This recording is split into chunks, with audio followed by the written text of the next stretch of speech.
Hello friends, कैसे हो। स्वागत है आप सभी का कौशिक टेक्निकल में। दोस्तों, आज की इस वीडियो में हम बात करेंगे पॉलीटेक्निक फिफ्थ सेमेस्टर के आपके मैकेनिकल के टॉम के थ्योरी ऑफ मशीन के इंपॉर्टेंट क्वेश्चन आंसर के बारे में, ठीक है ना। क्योंकि ये सेकंड चैप्टर की सेकंड वीडियो है। फर्स्ट वीडियो में मैंने शॉर्ट क्वेश्चन आंसर कराए थे।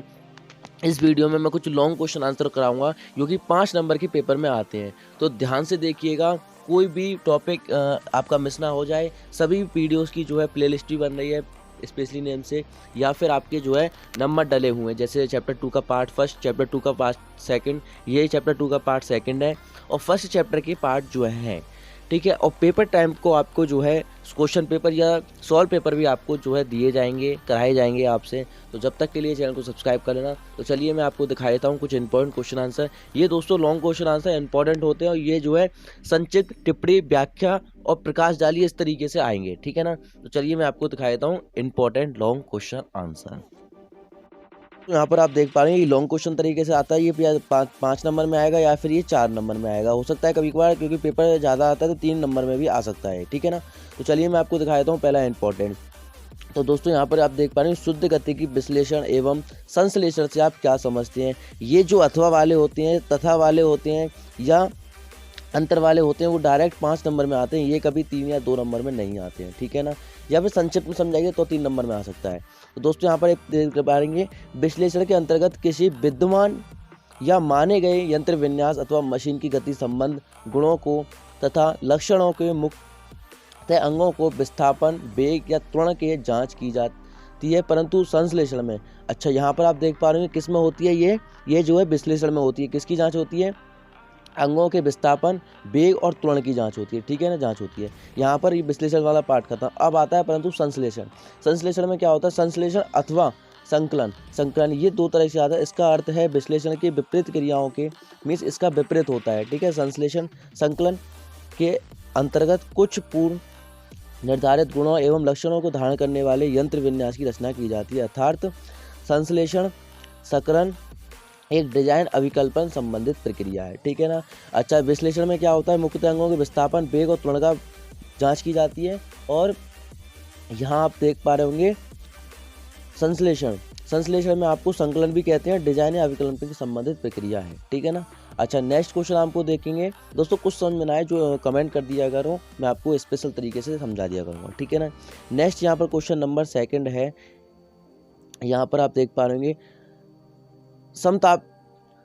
समतापीय गति एवं समतलीय घुमाऊ गति किसे कहते हैं, ठीक है ना। मैंने आपको बोला अंतर या इसको समझाइए, ये इस तरीके से आ सकता है, ठीक है ना। तो समतलीय गति क्या होता है? प्लेन मोशन क्या होता है? जब किसी पिंड या कोई कण इस समतल प्लेन या गति करता है, इसे समतलीय प्लेन गति कहते हैं। मीन्स कोई पिंड है या कोई कण है, वो गति समतलीय करता है तो वो क्या होता है? एक प्लेन गति होती है, ठीक है ना।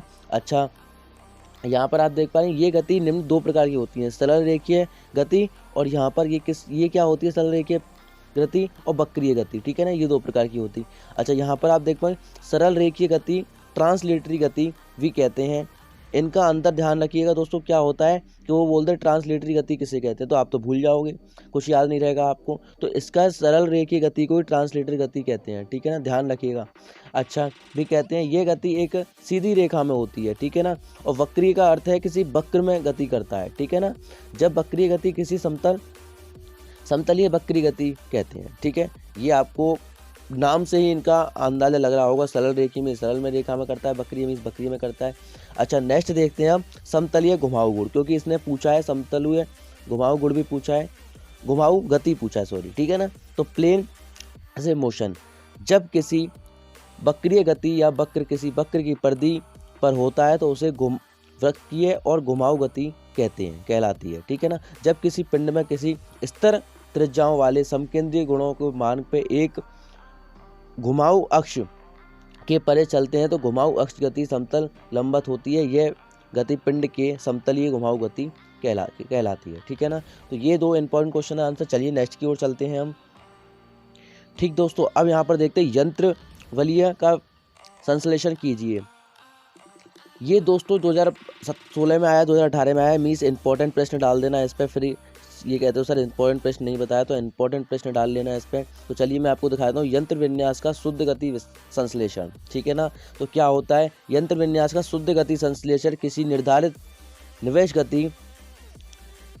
निवेश गति के लिए एक यंत्र विन्यास का डिजाइन अथवा रचना करना है जो वांछित निर्णय गति दे सके, ठीक है ना। संश्लेषण समस्या का विभाजन: किसी संश्लेषण समस्या का निम्न प्रकार के 3 अथवा पैकेज में नियोजित या विभाजित किया गया है। सबसे पहला है प्रकाश संश्लेषण, ठीक है ना। ये आपने सभी पढ़े होंगे लेकिन पूर्ण तरीके से पढ़ाया जा रहा है आपको, ठीक है ना।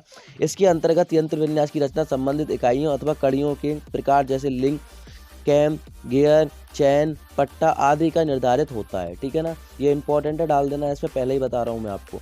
नेक्स्ट है संख्या संश्लेषण। संख्या संश्लेषण में क्या होता है? इस संश्लेषण के अंतर्गत प्रथम विभाजन के किसी निर्धारित प्रकार संकलन के लिए कड़ियों जोड़ों की संख्या निर्धारित किया जाता है। इससे संबंधित यंत्र विन्यास का वांछित स्वरूप निवेश गतियों का संख्या एवं संख्या प्राप्त हो सके दूसरे जोड़ों को संख्या की जाती है, ठीक है ना। नेक्स्ट है विमीय संश्लेषण। विमीय संश्लेषण क्या होता है? ये आपने पढ़ा होगा पहले ही।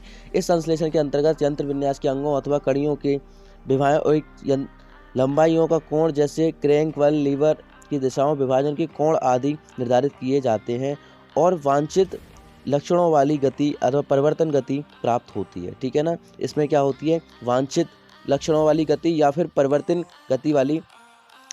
वाली गति जो है प्राप्त हो सके। तो ये दोस्तों कुछ इंपॉर्टेंट क्वेश्चन आंसर थे, मैंने आपको बता दिया। आपको वीडियो कैसी लगी लाइक करना, कमेंट करना, शेयर करना अपने दोस्तों सभी में। और चलिए मैं आपको दिखा देता हूँ अब नेक्स्ट वीडियो में नेक्स्ट आपके मोस्ट इंपॉर्टेंट क्वेश्चन आंसर आएंगे, ठीक है ना। तो नेक्स्ट वीडियो के लिए चैनल को सब्सक्राइब कर लें। धन्यवाद, बाय बाय।